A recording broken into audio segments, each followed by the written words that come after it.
ಆತ್ಮೀಯ H16 news ಅರ್ಥಾತ್ ಸೀತಾರಾಮ್ ನ್ಯೂಸದ ವೀಕ್ಷಕರೇ, ನಾನು ನಿಮ್ಮವ ಎಂ ಆಯುಧ ಮಲ್ಲಪ್ಪ ಜೊತೆ ಅವರು. ತಾವು ಈಗ ಸುದ್ದಿಗಳ ಲೋಕಕ್ಕೆ ಎಂಟ್ರಿ ಹೊಡಿತಾ ಇದ್ದೀರಿ. ಈ ಸುದ್ದಿಗಳನ್ನು ಪ್ರತಿಯೊಂದು ನೋಡೋ ಜೊತೆಗೆ ನಿಮ್ಮ ಅಭಿಪ್ರಾಯಗಳನ್ನು ಹಂಚ್ತಾ ಇರಿ. ಯಾಕಂದರೆ ಈ ಸುದ್ದಿಗಳು ನಿಮಗಾಗಿ, ನಿಮ್ಮ ಬದುಕಿಗಾಗಿ, ನಿಮ್ಮ ವೈಚಾರಿಕೆಗಾಗಿ, ನಿಮ್ಮ ತಿಳುವಳಿಕೆಗಾಗಿಯೂ ನಿಮಗೂ ಗೊತ್ತು. ಜೊತೆಗೆ ನಮಗೂ ನಿಮ್ಮೊಂದಿಗೆ ಇದೊಂದು ಮಾತಾಡುವಂಥ ಜೊತೆಗೆ ಸುದ್ದಿಗಳನ್ನು ಬಿಡುವಂಥ ಕೆಲಸ.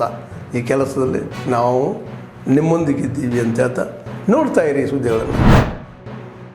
ನಾನು ಅದನ್ನು ವೆಲ್ಕಮ್ ಮಾಡ್ತೀನಿ. ಯಾಕಂತಂದರೆ ಯಾರ್ಯಾರೇ ಆಗಲಿ ಸೀಜ್ ಫೈರ್ ಮಾಡಿದ್ರದ್ದು ನಮ್ಮ ದೇಶದ ಪ್ರಮುಖರುಗಳು ಅಂದರೆ ಪ್ರಧಾನಮಂತ್ರಿ ಭಾರತ ದೇಶದವರು, ಮತ್ತು ಪಾಕಿಸ್ತಾನದವರು, ಮತ್ತು ಅಧಿಕಾರಿಗಳು, ಸೀನಿಯರ್ ಆಫೀಸರ್ಸ್ ಅವ್ರು ಮಾಡಿದರೆ ಓಕೆ.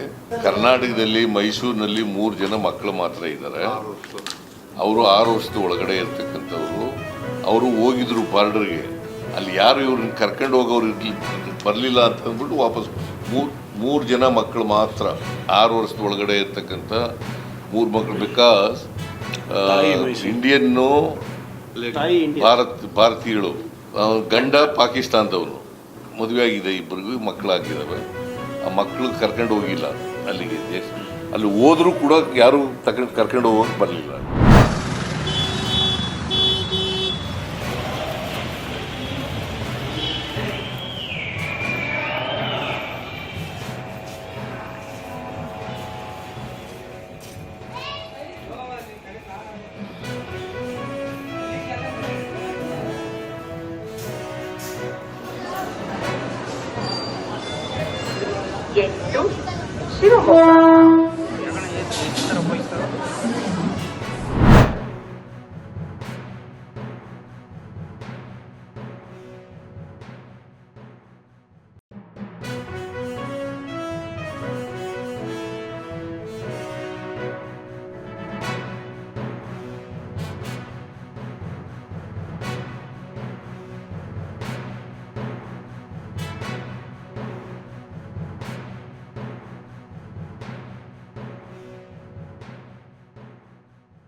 ಇದೊಂದು ಹೊಸ ನಾಯಕರನ್ನು ಬೆಳೆಸುವಂತ ಒಂದು ಪ್ರಯೋಜನ ಆಗಬೇಕು. ಈ ಸಂಸ್ಥೆ ತಾಲೂಕು ಪಂಚಾಯತಿ, ಗ್ರಾಮ ಪಂಚಾಯತಿ, ಜಿಲ್ಲಾ ಪಂಚಾಯತಿ, ಮುನ್ಸಿಪಾಲಿಟಿ, ಕಾರ್ಪೊರೇಷನ್ ಎಲ್ಲ ಕೂಡ ಇಲ್ಲಿಂದ ನಾಯಕರಾಗಿ ಬೆಳೆಯಬೇಕು ಅನ್ನೋ ದೃಷ್ಟಿಯಿಂದ ಇದನ್ನು ತಿದ್ದುಪಡಿ ಮಾಡ್ತಾ ಇದ್ದೀನಿ.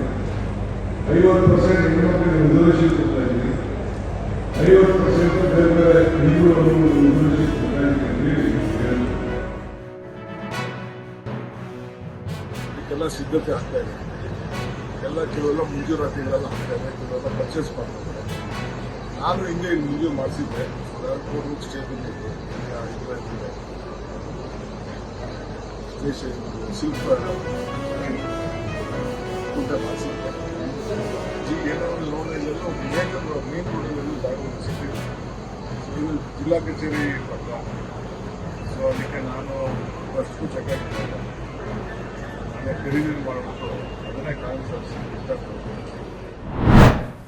ಆತ್ಮೀಯರೇ, ಎಲ್ಲ ಸುದ್ದಿಗಳನ್ನು ನೋಡಿದ್ರಲ್ಲ, ಏನು ಅನಿಸ್ತು ನಿಮಗೆ? ಇದರಲ್ಲೇ ನಿಮ್ಗೆ ಲೈಕ್ ಆಗಿರ್ಬೋದು, ಡಿಸ್ಲೈಕು ಆಗಿರ್ಬೋದು, ಕಾಮೆಂಟ್ ಬೇಡಪ್ಪ ಅಂತೂ ಅನಿಸಿರ್ಬೋದು, ಕಾಮೆಂಟ್ ಮಾಡಬೇಕಪ್ಪ ಅನಿಸಿರ್ಬೋದು, ಶೇರ್ ಮಾಡಬಾರ್ದಪ್ಪ ಅನಿಸಿರ್ಬೋದು, ಅದು ಮಾಡಬೇಕು ಅನಿಸಿರ್ಬೋದು.